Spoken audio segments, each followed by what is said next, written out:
ஆண்டவரும் உலக இரட்சகருமாக இயேசு கிறிஸ்துவின் இனிய நாமத்தில் யாவருக்கும் என் அன்பின் வாழ்த்துக்கள். பூர்வ எல்லைக்குறியை மாற்றாதே, திக்கற்ற பிள்ளைகளுடைய நிலங்களை அபகரித்து கொள்ளாதே. நீதிமொழிகள் 23:10. நீ நம்பியிருந்த உன் தேவன் உன்னை கைவிட்டார் என்று பரியாசம் செய்கிறார்களோ, கலங்காதே. கர்த்தர் உன் வாழ்வில் கிருபை உள்ளவராகவே இருக்கிறார். அவர் கிருபை உன்னோடு இருப்பதால் நீ தலைகுனிவதில்லை.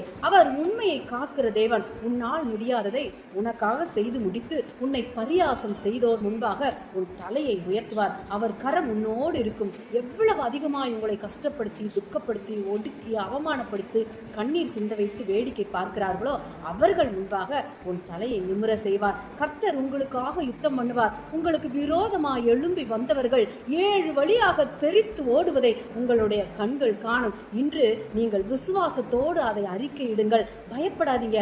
எந்த அச்சுறுத்தலும் உங்களுக்கு முன்பாக நிலை நிற்க முடியாதுங்க. தைரியமாக இருங்க. கர்த்தர் எல்லாவற்றையும் நல்லமாய் முடிய பண்ணுவார். பயப்படாதீங்க. உங்க நீண்ட நாள் மனக்குழப்பங்களை, முடிவு இல்லாம தீர்வு இல்லாம இருக்கிற பிரச்சனை எல்லாம் தேவனுடைய கரங்களில் விட்டுருங்க. கர்த்தர் மாபெரும் விடுதலையும் சமாதானத்தையும் நல்ல முடிவையும் கொடுப்பார் என்று விசுவாசத்தோடு சொல்லுங்க.